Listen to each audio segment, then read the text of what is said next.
If you spend more than 2 seconds talking with me, you'll know that since I was a kid, I've had plenty of passions in my life that just stuck with me forever. Pro wrestling, Dragon Ball, comic books, metal music, and Sonic the Hedgehog. And brother, I wouldn't have it any other way. Sonic the Hedgehog has had a rough transition into I'm just messing with ya. Guys, I love Sonic. That damned blue cartoon rat has always been part of my life. I remember spending lots of time playing Flash games and watching animation about the franchise as a kid, as well as in the Chao Garden and story mode of Sonic Adventure 1. Once I found out about him, it was safe to say I was hooked by the world and characters of the franchise. I've been through the highs and lows of the series, making me a seasoned fan to say the least, which is what makes me all the more motivated to create this video, because like you saw in the title, today we get to talk about one of the best Sonic games ever crafted. That's right. Today I get to gush about just how good Sonic Generations is, and why you should give it a shot even if you're not that big of a fan of the franchise. Before we delve too deep into the game, let me answer the question in your mind. How did we get here? Well, for some context, every 5 years Sonic gets an anniversary game. By late 2010, they got 2 of them, the beloved Sonic Adventure 2 and the infamous Sonic 06. This third installment of the anniversary games was rumored online to have 2D and 3D elements in order to restore Sonic's image and capitalize on what made the game so beloved in the first place. Turns out, the rumors were correct. In fact, the focus and development of Sonic Generations started shortly after Sonic Unleashed's Zone ended. Takashi Iizuka was the man who wanted to bring the series back to what it stood for, with classic and modern gameplay. They went as far as doing fan polls to see which stages to include. The game was internally called Sonic Anniversary before being renamed to Sonic Generations as we know it now.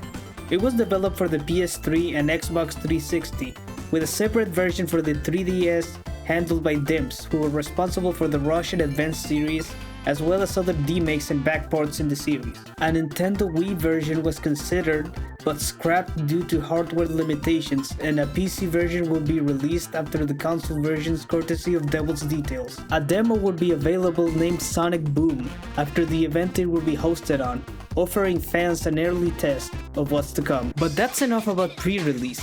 Let's get to the nitty-gritty of this game and why it's so great. The story is simple. While classic Sonic is just wandering around in Green Hill Zone, modern Sonic is about to have a surprise birthday party, and as they're both in their own worlds chilling, a ghost-like creature, the Time Eater, sweeps all of Sonic's friends away and brings classic Sonic to this destroyed timeline. In order to rescue them and restore space and time, Sonic must team up with his younger self, don't let Sega tell you otherwise, to clear the zones and bring color back to them. It's a harmless story, but that's something to be thankful about, especially considering that it's Pontek and Graph era Sonic.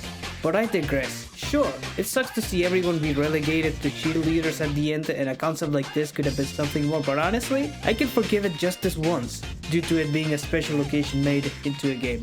After this, you're greeted by the main hub, where you can switch characters, buy convenient upgrades once you have enough points, and access concept art and music you obtain.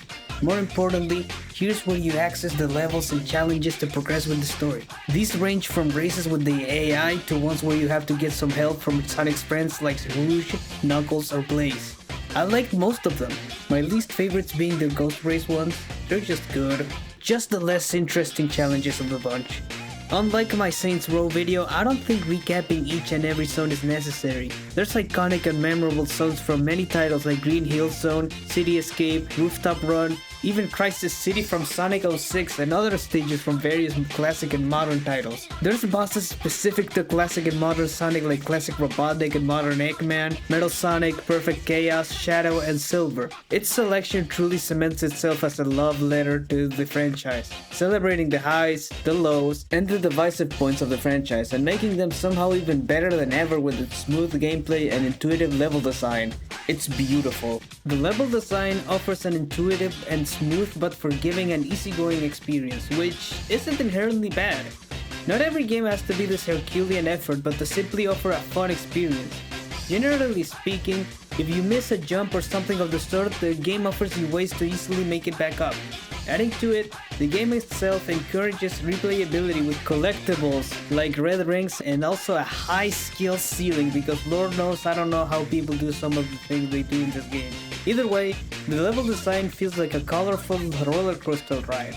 Pretty much what Sonic should ideally always feel like. Now it's time to gush about the gameplay this time, and my god, it's flawless.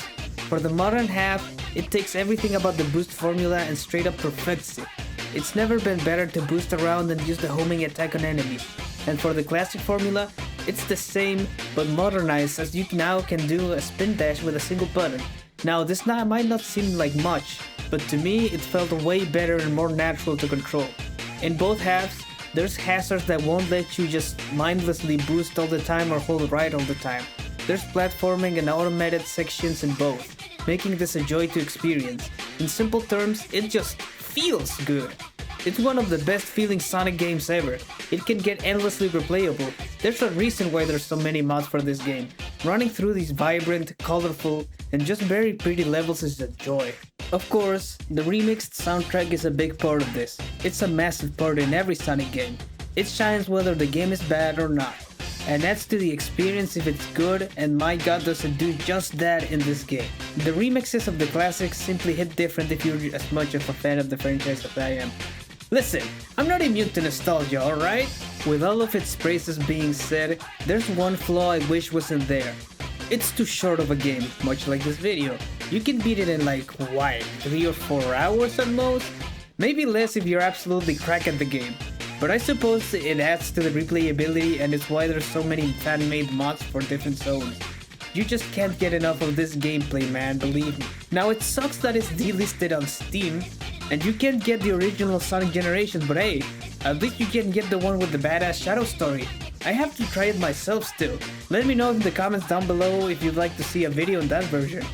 All of this, the great gameplay, catchy music, love for every part of the series and more is exactly why I think the original Sonic Generations is a perfect Sonic experience, and one that not only deserves your attention but absolutely earns it from you, and maybe, just maybe, turns you into a fan of the series just like I am.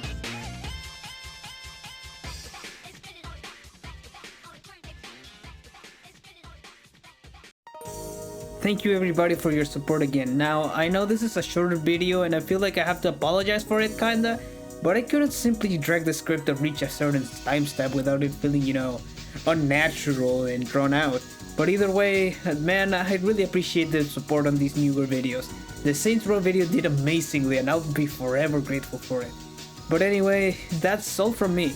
You know how it goes. Goodbye, good night,